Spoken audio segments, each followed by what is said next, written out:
Pastor, கிடைக்கிறதே வாரத்துல ஒரே ஒரு நாள் தான் பாஸ்டர் லீவ், ஞாயிற்றுக்கிழமை ஒரு நாள் தான் லீவ் கிடைக்குது.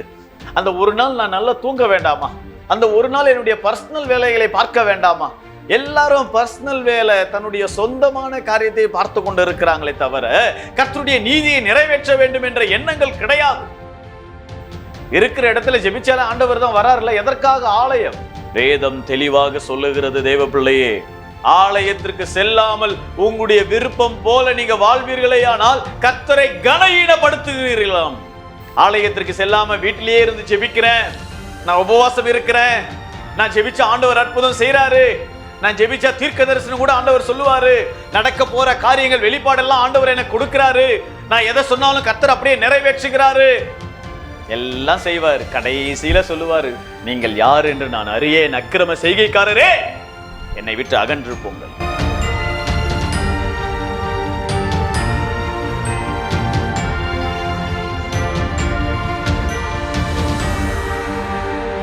Praise the Lord. எனக்கு அன்பான தேவ பிள்ளைகளே, ஆண்டவராகிய இயேசு கிறிஸ்துவின் நாமத்தினாலே இந்த இயேசுவின் அன்பு என்ற நிகழ்ச்சிக்கு உங்கள் யாவரையும் வாழ்த்தி வரவேற்கிறேன். நாம் யாவரும் தலைகளை தாழ்த்தி கண்களை மூடி தேவனை நோக்கி பார்ப்போம். இயேசு கிறிஸ்து மாறாதவரே, மாறாதவரே, மாறாதவரே, ஆமென். இயேசு கிறிஸ்து மாறாதவரே, நித்திய நித்தியமாய். ஹல்லேலூயா, ஹல்லேலூயா, ஹல்லேலூயா, ஹல்லேலூயா, ஹல்லேலூயா, ஹல்லேலூயா, ஹல்லேலூயா. பரிசுத்தமுள்ள பிதாவே, ஆண்டவராகிய இயேசு கிறிஸ்துவின் நாமத்தினாலே இந்த பரிசுத்த வேளையிலும் உம்மை நோக்கி பார்க்கிறோம். கர்த்தர் எங்களோடு கூட இடைப்படுவீராக, அடியனை மறைத்து நீர் பேசுவீராக. இந்த செய்தி கேட்கிற எல்லா ஜனங்களுக்கும் பிரயோஜனமாய் இருக்கும்படி கர்த்தாவே அடியனை ஒரு தகுதியுள்ள பாத்திரமாய் நீர் பரிசுத்தப்படுத்தி அடியனை மறைத்து நீர் பேசுவீராக. இயேசுவின் நாமத்தில் பிதாவே, ஆமென். ஹல்லேலூயா. கர்த்தருடைய பிள்ளைகளே, இன்றைய நாளிலும் நம்முடைய தியானத்திற்காய் நாம் எடுத்துக்கொண்ட வேத பகுதி உபாகமம் 13ஆம் அதிகாரம் 4-5 வசனங்களை நாம் வாசிக்கலாம். நீங்கள் உங்கள் தேவனாகிய கர்த்தரை பின்பற்றி அவருக்கு பயந்து அவர் கற்பனைகளை கைக்கொண்டு அவர் சத்தத்தை கேட்டு அவரை சேவித்து அவரை பற்றிக் கொள்வீர்களாக.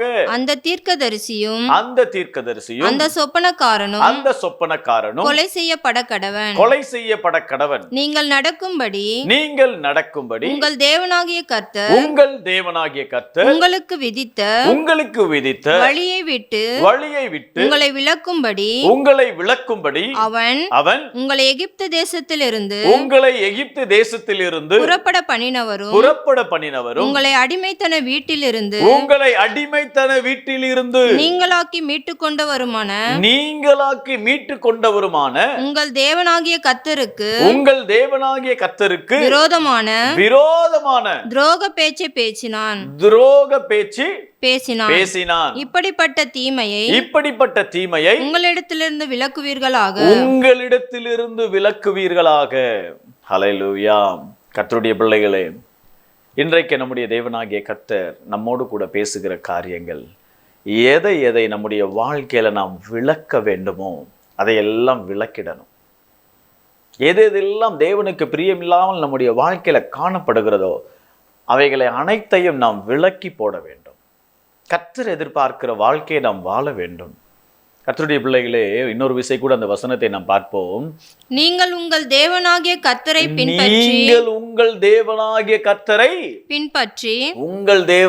கர்த்தரை நீங்கள் பின்பற்றணும். தேவ பிள்ளைகளே, எவைகளை எல்லாம் விளக்க வேண்டுமோ அவைகளை விளக்க வேண்டும். கர்த்தரை நாம் பின்பற்றுகிறவர்களாய் காணப்பட வேண்டும். தேவன் எதிர்பார்க்கிற அந்த பரிசுத்த வாழ்க்கை நாம் வாழ வேண்டும். மனுஷர் எதிர்பார்க்கிற வாழ்க்கை அல்ல, மனுஷருடைய நீதி அல்ல, கர்த்தருடைய நீதியே நம்மை நீதிமான்களாக மாற்றுகிறது. கர்த்தருடைய இரத்தமே நம்மை நீதிமான்களாக மாற்றுகிறது. நம்முடைய நீதி எல்லாம் அழுக்கான கந்தை என்று வேதம் சொல்லுகிறது. கர்த்தருடைய பிள்ளைகளே, நாம் கர்த்தர் எதிர்பார்க்கிற அந்த வாழ்க்கை வாழ வேண்டும். அவருக்கு நாம் பயந்து வாழ வேண்டும். இன்றைக்கு இருக்கிற அநேக உபதேசங்கள் மாறிக்கொண்டே போய்கொண்டிருக்கிறது. அந்த உபதேசங்களினால் ஜனங்கள் எந்த உபதேசத்தில் நிலைத்திருப்பது என்றே புரியாமல் தவித்து கொண்டு இருக்கிறார்கள். ஒவ்வொருவர் ஒவ்வொரு விதமாக பேசிக் கொண்டிருக்கிறார்கள். மொபைல் போன் எடுத்தா யூடியூபை பார்க்கும் பொழுது, ஃபேஸ்புக்கை பார்க்கும் பொழுது ஒரு விதமாக செய்தி வருது. டிவியை பார்த்தா அது ஒரு விதமாக செய்தி வருகிறது. உபவாச கூட்டங்களுக்கு சென்றா அது ஒரு விதமான செய்தி வருகிறது. ஆலயத்திற்கு சென்றா அது ஒரு விதமான செய்தி வருகிறது. எந்த வழியில தான் நடக்கணும்? அநேக ஜனங்கள் ரொம்ப கன்ஃபியூஸான வாழ்க்கையில வாழ்ந்து கொண்டு இருக்காங்க. குழப்பத்தின் வாழ்க்கையில வாழ்ந்து கொண்டு இருக்காங்க. தேவ ஜனமே, நம்முடைய வாழ்க்கையில நாம் ஜெபிக்கிறவர்களாய் காணப்படணும். நம்முடைய வாழ்க்கையில நாம் தேவனுக்கு பயந்தவர்களாய் காணப்படணும். நம்முடைய வாழ்க்கையில நாம் இந்த பரிசுத்த வேதாகமத்தை வாசிக்கிறவர்களாய் காணப்படணும். நம்முடைய வாழ்க்கையில ஜெபம் முதலாவது இருக்க வேண்டும். நம்முடைய வாழ்க்கையில தேவனுடைய ஆலயத்திற்கு செல்வது இரண்டாக இருக்க வேண்டும். நம்முடைய வாழ்க்கையில வேதத்தை நன்றாய் வாசிக்கிறவர்களாய் இருக்க வேண்டும். இப்படிப்பட்ட காரியங்கள் நம்முடைய வாழ்க்கையில இருக்குமேயானால் தேவ பிள்ளைகளே, அந்த ஜெபம் உங்களை பரிசுத்தமாக்கும். ஜெபம் உங்களை நீதிமானாக மாற்றும். ஜெபம் உங்களை கர்த்தருக்குள்ளாக வேரூன்றும்படியாய் செய்யும். ஆலயத்திற்கு செல்லும் பொழுது கர்த்தருடைய நீதியை நீங்க நிறைவேற்றுகிறீங்க. பரிசுத்த வேதாகமத்தை வாசிக்கும் பொழுது இந்த வேத வசனங்கள் யாவும் நம்மை புடமிட்டு, நம்மை சுத்திகரித்து, நம்மை உருவாக்குகிறது. தேவனுடைய பரலோக ராஜ்யத்திற்கு செல்வதற்காக கர்த்தர் நம்மை உருவாக்குகிறார். அவர் நம்மை உருவாக்குகிறார். இன்றைக்கு உபதேசங்கள் இருக்கிற குழப்பத்தின் நிமித்தமாக அநேகர் பல வழியில இடறி விழுந்து கொண்டு இருக்கிறாங்க. சில உபதேசங்கள் தசமபாகமே கொடுக்க வேண்டாம்னு சொல்றாங்க. சில உபதேசங்கள் காணிக்கையே கொடுக்க வேண்டாம்னு சொல்றாங்க. எதை தான் செய்யறது? சில ஊழியக்காரங்க தசமபாகம் கட்டாயம் கொடுக்கணும்னு சொல்றாங்க. எதை தான் செய்யணும்னு தெரியலையே பாஸ்டர். இந்த கன்ஃபியூஷன்ல சில பேர் தன்னுடைய தசமபாகங்களை தேவனுடைய ஆலயத்திற்கு கொடுப்பதை விட்டுவிட்டு தன்னுடைய விருப்பம் போல எங்கெங்கெல்லாம் ஏழைங்க இருக்காங்களோ, கஷ்டப்படுறவங்க இருக்காங்களோ, அவங்களா சுயத்தோடு நிறைய பேருக்கு கொடுத்துக்கிட்டு இருக்காங்க.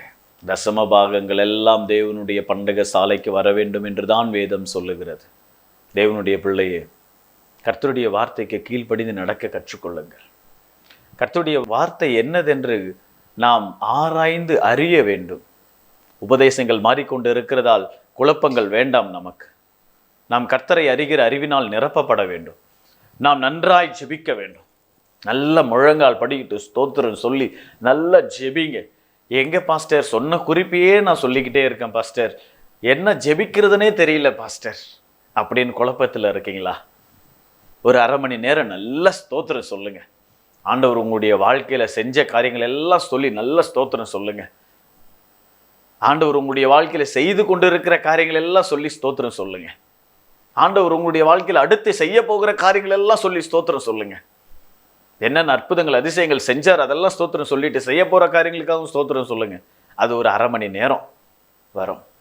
அடுத்த ஒரு அரை மணி நேரம் முதலாவது உங்களுக்காகவும், உங்களுடைய குடும்பத்திற்காகவும், உங்களுடைய பிள்ளைகளுக்காகவும், மனைவிக்காகவும், உங்களோடு கூட பிறந்தவர்களுக்காகவும், உங்களுடைய உறவினர்களுக்காகவும், உங்களை சுற்றி இருக்கிறவர்களுக்காகவும் பாரத்தோட ஜெபிங்க. முதலாவது உங்களுக்காக ஜெபிங்க. அடுத்து உங்களை சுற்றி இருக்கிறவர்களுக்காக ஜெபிங்க. அது ஒரு அரை மணி நேரம் போகும். அடுத்து ஒரு அரை மணி நேரம் உங்களுடைய ஆலயத்தில் இருக்கிறவங்களுக்காக ஜெபிங்க. ஊழியருக்காக, உடன் ஊழியர்களுக்காக, மூப்பர்களுக்காக, அது இல்லாம விசுவாசிகளுக்காக, புது விசுவாசிகளுக்காக சபையில அறிக்கை இடுவாங்க பாருங்க. அந்த அறிக்கை காரியங்கள் அனைத்தும் கவனித்து அந்த காரியத்திற்காக எல்லாம் ஜெபிங்க. அது ஒரு அரை மணி நேரம் போகும். அடுத்து கதறி ஜெபிங்க. ஆண்டவரே, என் தேசத்தை ரட்சிங்க, என் தேசத்தில் இருக்கிற ஜனங்களை ரட்சிங்க, என் தேசத்தில் இருக்கிற ஜனங்களுக்கு விடுதலை தாங்க. அறியாமையினால் பாவம் செய்யறாங்கப்பா.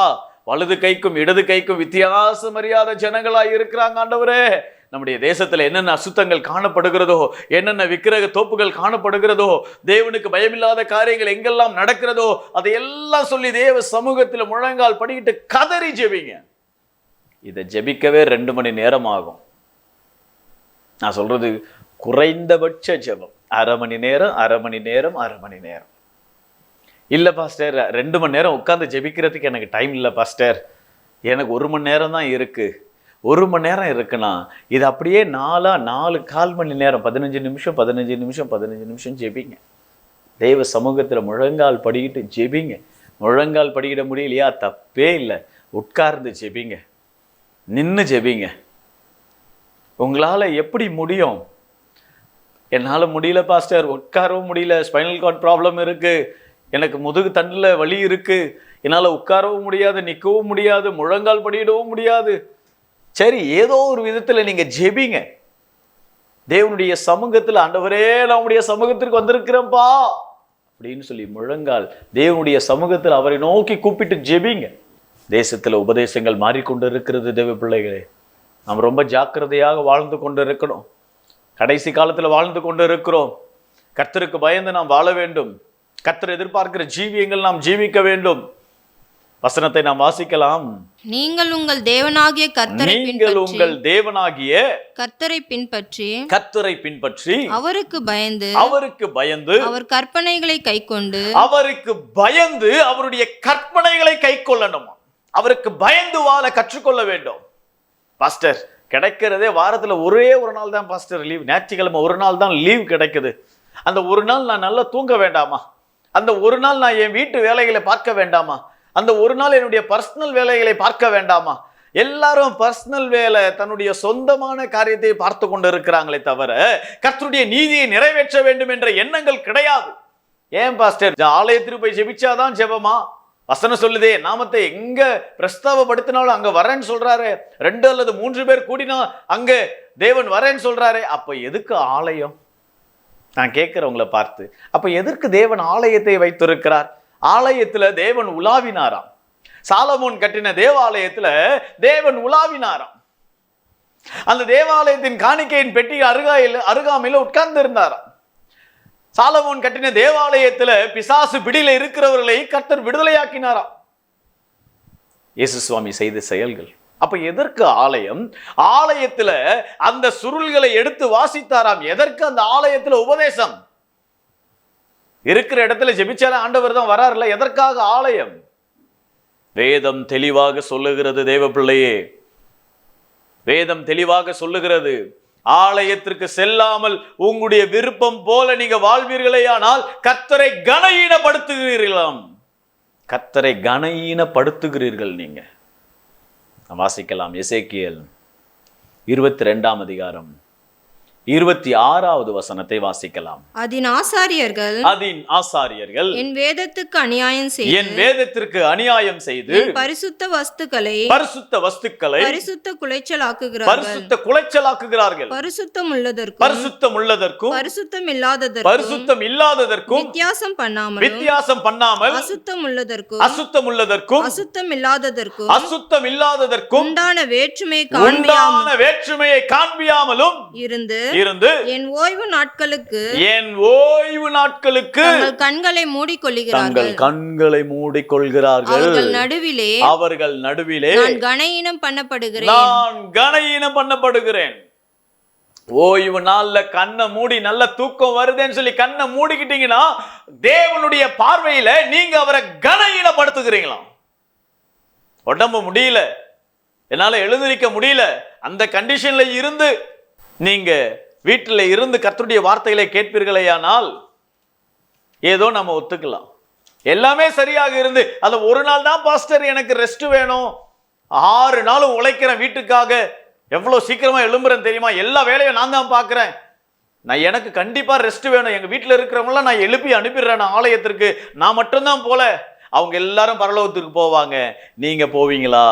ஆலயத்திற்கு செல்லாம வீட்டிலேயே இருந்து ஜெபிக்கிறேன், நான் உபவாசம் இருக்கிறேன், நான் ஜெபிச்ச ஆண்டவர் அற்புதம் செய்யறாரு, நான் ஜெபிச்சா தீர்க்க தரிசனம் கூட ஆண்டவர் சொல்லுவாரு, நடக்க போற காரியங்கள் வெளிப்பாடெல்லாம் ஆண்டவர் எனக்கு கொடுக்கிறாரு, நான் எதை சொன்னாலும் கர்த்தர் அப்படியே நிறைவேற்றுகிறாரு, எல்லாம் செய்வார். கடைசியில சொல்லுவாரு, நீங்கள் யார் என்று நான் அறியேன், அக்கிரம செய்கைக்காரரே என்னை விட்டு அகன்று போங்கள். அவங்க சொல்லுவாங்க, உமது நாமத்தினாலே தீர்க்க தரிசனம் உரைத்தோம் அல்லவா, உமது நாமத்தினாலே அற்புதங்களையும் அதிசயங்களையும் செய்தோம் அல்லவா, எல்லாம் செய்யுங்க, ஓகே தான், நீங்க உங்க இஷ்டம் போல வாழ்ந்துட்டீங்க, அக்கிரம செய்கைக்காரரே என்னை விட்டு அகன்று போங்கள்னு சொல்லிடுவார்.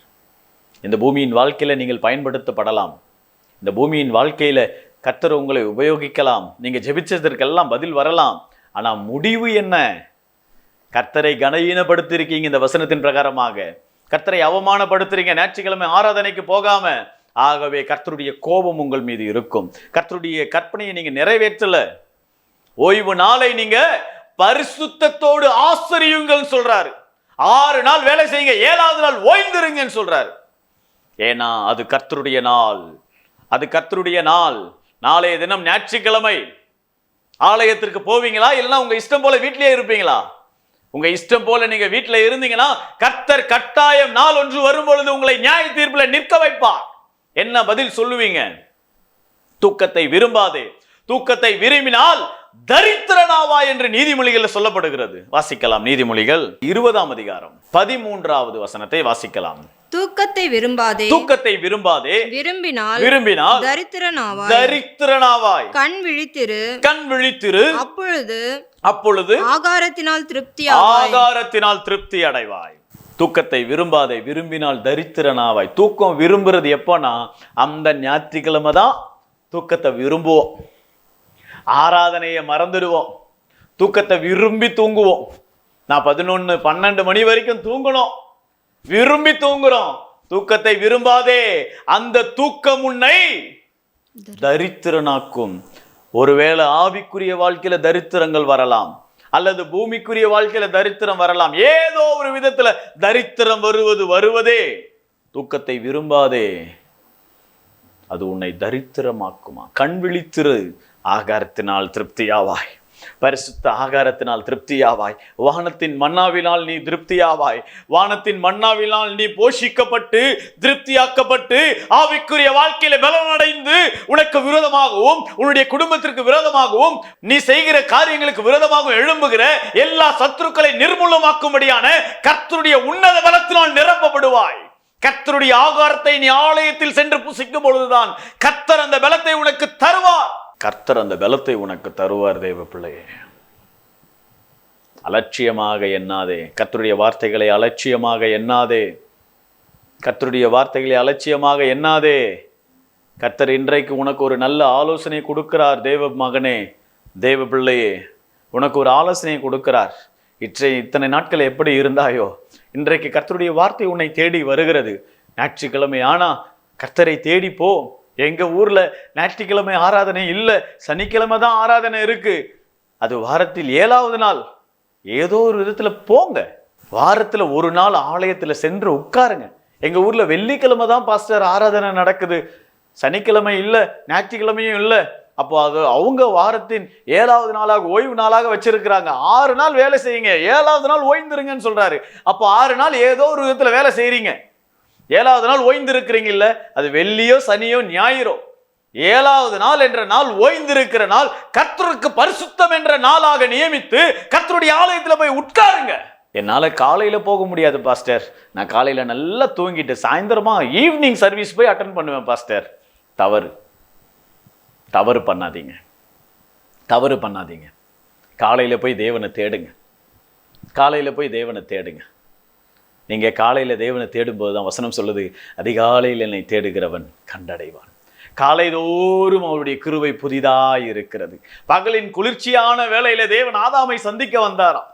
பகலின் அதிகாலையில ஆபிரகாம் எழுந்து கர்த்தருடைய பர்வதத்திற்கு நேராக எழும்பி போனானாம். மோசே அதிகாலையிலே எழும்பி கர்த்தருக்கு முன்பாக போய் உட்கார்ந்தானா. கர்த்தருடைய பிள்ளைகளே, காலமே நீங்க எழுந்து கர்த்தருடைய ஆலயத்திற்கு ஆயத்தத்தோடு 9 மணிக்கு ஆராதனைனா 10 மணிக்கு 10:30 மணிக்கு தான் போய் உட்கார்றது. இதெல்லாம் மாத்துங்க, முன்கூட்டியே போய் உட்காருங்க, தேவனை தேடுங்க. உங்க ஆலயத்துல என்ன டைம் சொல்றாங்களோ அதற்கு முன்பதாகவே போய் உட்காருங்க, ஆண்டவரை தேடுங்க, கர்த்தருடைய நீதியையும் உத்தமத்தையும் தேடுங்க. அப்பொழுது கர்த்தருடைய நன்மைகளை உங்களால சுதந்தரிக்க முடியும். நாம் வாசிக்கலாம் மத்தேயு 15ஆம் அதிகாரம் மத்தேயு எழுதின சுவிசேஷம் 15ஆம் அதிகாரம் 8ஆம் வசனத்திலிருந்து வாசிக்கலாம். இந்த ஜனங்கள் தங்கள் வாயினால் என்னிடத்தில் சேர்ந்து தங்கள் உதடுகளினால் என்னை கனம் பண்ணுகிறார்கள். அவர்கள் இருதயமோ எனக்கு தூரமாய் விலகி இருக்கிறது. மனுஷருடைய கற்பனைகளை உபதேசங்களாக போதித்து வீணாய் எனக்கு ஆராதனை செய்கிறார்கள். ஏசாயா தீர்க்கதரிசி நன்றாய் சொல்லி இருக்கிறான் என்றார். பின்பு அவர் ஜனங்களை வரவழைத்து அவர்களை நோக்கி நீங்கள் கேட்டு உணருங்கள். வாய்க்குள்ளே போகிறது மனுஷனை தீட்டுப்படுத்தாது. வாயிலிருந்து புறப்படுகிறது மனுஷனை தீட்டுப்படுத்தும். மனுஷனை தீட்டுப்படுத்தும். அப்பொழுது அவருடைய சீஷர்கள் அவரிடத்தில் வந்து பரிசேயர் இந்த வசனத்தை கேட்டு இடறல் அடைந்தார்கள் என்றார்கள். அறிவீரா என்றார்கள். அவர் பிரதியுத்தரமாக என் பரமபிதா நடாத நாற்றெல்லாம் வேரோட பிடுங்கப்படும். அவர்களை விட்டு விடுங்கள். அவர்கள் குருடருக்கு வழிகாட்டுகிற குருடராய் இருக்கிறார்கள். குருடனுக்கு குருடன் வழிகாட்டினால் இருவரும் குழியிலே விழுவார்கள். என் பரமபிதா நடாத நாற்றெல்லாம் வேரோட பிடுங்கப்படும். வேர் அந்த நாற்றெல்லாம் வேராய் மாறி நல்ல கிரிப்பா நிக்குதான் அந்த பூமியில. அந்த நாற்றெல்லாம் எப்படி இருக்குதான்? நல்ல கிரிப்பா இருக்குது, வேரெல்லாம் பாய்ந்து.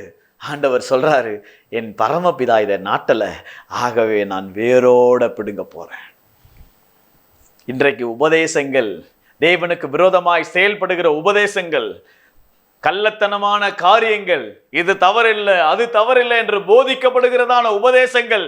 நிறைய பேர் யோசிக்கிறாங்க, ஏன் ஆண்டவர் இன்னும் இந்த ஊழியக்காரரை விட்டு வச்சிருக்கிறாரு? எவ்வளவு பாவம் செய்யறாரு, எவ்வளவு அசுத்தமான வாழ்க்கையில வாழ்ந்து கொண்டு இருக்கிறாரு, தேவனுக்கு பயமில்லாத வாழ்க்கையை வாழ்ந்து கொண்டு இருக்கிறாரு. ஆண்டவர் விட்டு வச்சிருக்கிறாரு, வேரோட ஒரு நாள் பிடுங்குவேன், அப்போ தெரியும். ஆனா ஜனங்க எல்லாரும் நினைக்கிறாங்க, இல்ல ஒருவேளை ஆண்டவர் அவர் கூட இருக்கிறார் போல, அதனாலதான் அவங்க ஊழிய எல்லைகள் பெரிதாகி இருக்குது, அதனாலதான் அவங்க இன்னும் பெருக்கம் அடைஞ்சுக்கிட்டே இருக்காங்க. இல்ல தேவ ஜனமே, குருடனுக்கு குருடன் வழிகாட்டினால் அவர்கள் இருவரும் குழியிலே விழுவார்கள். அந்த குருடனோடு கூட பிரயாணிக்கிற ஒவ்வொருவரும் குழியில தான் விழுவார்கள். இல்ல நான் பரிசுத்தமான வாழ்க்கையில தான் இருக்கேன், நான் நீதியான பாதையில அந்த ஊழியக்காரர் பின்னாடி தான் போறேன். அந்த ஊழியக்காரர், நீங்க அவர் பின்னாடி போறதால இருவரும் குழியிலே விழுவது நிச்சயம். வசனம் பொய் சொல்லாது. இருவரும் குழியிலே விழுவார்களாம். குருடனுக்கு குருடன் வழிகாட்டினால் இருவரும் குழியிலே விழுவார்கள். ஆகவே தான் தேவன் சொல்லுகிறார், அவர்களை விட்டு விடுங்கள், அவங்க மாயக்காரரை போல இருக்கிறாங்க. மனுஷருடைய கற்பனைகளை உபதேசங்களாக உபதேசித்து மனுஷருடைய கற்பனையின் பிரகாரமாக வாழ்ந்து கொண்டு இருக்கிறாங்க. ஞாயிற்றுக்கிழமை ஆராதனைக்கு போவதில்லை, சரியாக ஆலயத்திற்கு என்ற தசமபாகங்களுக்கு காணிக்கையும் கொடுக்கறதில்லை, கர்த்தருடைய ஊழியத்தை தாங்குவதில்லை. நிறைய பேர் தசமபாகம் காணிக்கைகளை கொடுப்பாங்க, ஆனா ஆலயத்திற்கு போக மாட்டாங்க. எங்க வீட்டுல எங்க குடும்பத்துல ஒருத்தர் போறாங்க, ஆனா எங்களுடைய எல்லாருடைய தசமபாகத்தையும் கரெக்டா நாங்க கொடுக்கிறோம். இல்ல, அது அல்ல ஆராதனை. நீங்க போய் ஆண்டவருடைய சமூகத்துல உட்காரணும், அதுதான் ஆராதனை. தேவனுடைய ஆலயத்துல போய் உட்காருங்க, கர்த்தருடைய பாதத்தை பிடிங்க, கர்த்தருக்கு பயந்து அவர் வழிகளில நடக்க உங்களை நீங்க தாழ்த்துங்க, அப்படியே சமூகத்துல காத்திருங்க. தேவ ஜனமே, கர்த்தருடைய ஆசீர்வாதங்களை சுதந்தரிக்கலாம். என் பரமபிதா நடாத நாற்றெல்லாம் வேரோட பிடுங்கப்படும் என்று சொன்னாரே, அந்த நாற்றை பிடுங்கும் பொழுது அதனோடு கூட இருக்கிற அதை பின்பற்றுகிற எல்லாரும் குழியில தான் விழ போறாங்க. நீங்க குழியில விழ போகிற கூட்டத்தை போல இருக்க போறீங்களா, அல்லது தேவனுடைய ராஜ்யத்தில் பிரவேசிக்கிற கூட்டத்தை போல இருக்க போறீங்களா? கடைசியாக ஒரு வசனத்தை நாம் வாசிக்கலாம். சங்கீதம் 31 சங்கீதம் 19, 20 வசனங்களை வாசிக்கலாம். உமக்கு பயந்தவர்களுக்கும் உமக்கு பயந்தவர்களுக்கும் மனுபுத்திரருக்கு முன்பாக மனுபுத்திரருக்கு முன்பாக உம்மை நம்புகிறவர்களுக்கும் உம்மை நம்புகிறவர்களுக்கும் நீர் உண்டு பண்ணி வைத்திருக்கிற உம்முடைய நன்மை எவ்வளவு பெரிதாயிருக்கிறது. உம்முடைய நன்மை எவ்வளவு பெரிதாயிருக்கிறது. மனுஷருடைய அகங்காரத்துக்கு அவர்களை உமது சமூகத்தின் மறைவிலே மறைத்து நாவுகளின் சண்டைக்கு அவர்களை விலக்கி உமது கூடாரத்திலே ஒளித்து வைத்து காப்பாற்றுகிறீராம். நீங்க தேவனுக்கு பயந்து வாழுங்க. அவருடைய கற்பனைகளின் பிரகாரமாக வாழ்ந்து பாருங்க. அவர் உங்களுக்கு உபதேசிக்கிற உபதேசத்தின் பிரகாரமாக வாழ்ந்து பாருங்க. ஆண்டவர் நாவுகளின் சண்டைக்கும் மனுஷர் விரோதமா எழும்புகிற எல்லா காரியத்திற்கும் அவருடைய கூடாரத்தின் மறைவில் உங்களை மறைத்து அவர் உங்களை பாதுகாப்பார். வருவது மாதிரி தான் தெரியும், ஆனா உங்களை தொட முடியாது. ஏன்னா உன்னதமானவருடைய கரம் உங்களை பாதுகாத்திருக்கு. உன்னதமானவருடைய கரம் உங்களை பாதுகாத்திருக்கு. எந்த ஒரு மந்திரமோ பில்லி சூனியங்களோ சாத்தானின் கிரியைகளோ ஏவல்களோ எந்த ஒரு வன்கண்ணோ ஒன்னும் உங்களை தொட முடியாது. ஏன்னா உன்னதமானவருடைய மறைவில நீங்க இருக்கீங்க. அவர் பார்த்து கொள்வார். அப்பா இருக்கார், ஏசப்பா இருக்காரு. ஒருவேளை உங்களை பெத்த அப்பா உங்களை கைவிடலாம், பெற்ற தாயார் உங்களை கைவிடலாம், நம்பின அண்ணன்மார்கள் தங்கச்சிமார்கள் அக்காமார்கள் உங்களை கைவிடலாம். ஒருபோதும் கைவிடாதவர் உங்களோடு கூட இருக்கிறார். உங்களை கரம் பிடித்து உங்களை நடத்துவார். நித்திய ராஜ்யம் வரையிலும் நடத்துவார். இதுவரையிலும் உதவினவர் இனியும் உதவுவார். இதுவரையிலும் பாதுகாத்தவர் இனியும் பாதுகாப்பார். ஏன் தவறான எண்ணங்கள்? அந்த எண்ணத்திலிருந்து வெளியே வாங்க. ஆண்டவருக்கு பயந்து அவருடைய சமூகத்தில் காத்திருங்க. கர்த்தர் பெரிய காரியங்களை உங்களுடைய வாழ்க்கையில செய்ய அவர் வல்லவராய் இருக்கிறார். அவருக்கு பயந்து தேவனுடைய வார்த்தைக்கும் அவர் சொல்லுகிற காரியங்கள் அனைத்திற்கும் கீழ்ப்படிந்து நாம் நடக்க நாம் ஒப்பு கொடுப்போம். நிச்சயமாகவே கர்த்தர் உங்களுடைய வாழ்க்கையில ஒரு அரணாக ஒரு பாதுகாப்பாக இருந்து பாதுகாப்பதை உங்களுடைய கண்கள் காணும். கர்த்தர் உங்களை ஆசீர்வதிப்பார். தலைகளை தாழ்த்தி தேவனை நோக்கி பார்ப்போம். கண்களை மூடி. பரிசுத்தமுள்ள பிதாவே, இந்த நாளில் நீர் பேசின சகல வார்த்தைகளுக்காக நன்றி செலுத்துகிறேன். அடியனை மறைத்து நீர் பேசி இருக்கீங்க ராஜா. நான் விசுவாசிக்கிறேன். எல்லாருடைய கண்கள் துடைக்கப்படட்டும், கண்ணீர்கள் துடைக்கப்படட்டும், நிந்தனைகள் வேதனைகள் யாவும் மறைந்து போகட்டும். எதிர்பார்ப்பின் ஜெபங்களுக்கு பதில் தாங்க. கர்த்தர் அதிசயங்களை செய்தருளுவீராக. குறைவுகளை எல்லாம் நிறைவாய் மாற்றுவீராக. உங்களுக்கு விரோதமாக எழும்புகிற எல்லா ஆயுதங்கள் வாய்க்காதே போகட்டும். எல்லா நிர்விசாரத்தின் ஆவிகளை கர்த்தர் கடிந்து கொள்வீராக ராஜா. ஞாயிற்றுக்கிழமை உம்மை தேடி உம்முடைய ஆலயத்திற்கு வரும்படியான இருதய பக்குவத்தை ஒவ்வொருக்கும் கர்த்தர் கட்டளையிடுவீராக. உம்மை கனஈனப்படுத்தாதபடி உம்மை கனப்படுத்துகிற பிள்ளைகளாய் கர்த்தர் நிறுத்துவீராக. கர்த்தர் ஆசீர்வதித்தருளும். ஜெபத்திற்கு பதில் தாரும். இயேசுவின் நாமத்தில் பிதாவே, ஆமென். Praise the Lord. கர்த்தருடைய பிள்ளைகளே, கர்த்தர் உங்களை ஆசீர்வதிப்பாராக. உங்களுடைய ஜெப குறிப்புகள் இருந்தால் எங்களை தொடர்பு கொள்ளுங்கள். நாங்கள் உங்களுக்காய் ஜெபிப்போம். அதே நேரத்தில் நீங்கள் சென்னையில் இருப்பீர்களேயானால் எங்களோடு கூட இணைந்து ஞாயிற்றுக்கிழமையில் ஆராதிக்க வேண்டும் என்று விரும்பினால் ஒவ்வொரு ஞாயிற்றுக்கிழமையும் காலை 9 மணிக்கு பழைய வண்ணாரப்பேட்டையில் உள்ள மின்ட் பஸ் டிப்போ அல்லது மெட்ரோ ஸ்டேஷன் வாஷர்மென்பெட் மெட்ரோ வண்ணாரப்பேட்டை மெட்ரோவில் இறங்கி அப்படி ரோடை கிராஸ் பண்ணிங்கன்னா எதிரிலேயே நம்முடைய சபை இருக்குது. மெயின் ரோட்லேயே தான். ஆகவே வரணும்னு விரும்புகிறவர்கள் வாருங்கள். நாம் ஒன்று கூடி கர்த்தரை ஆராதிப்போம். கர்த்தர் உங்களை ஆசீர்வதிப்பார். God bless you. Praise the Lord.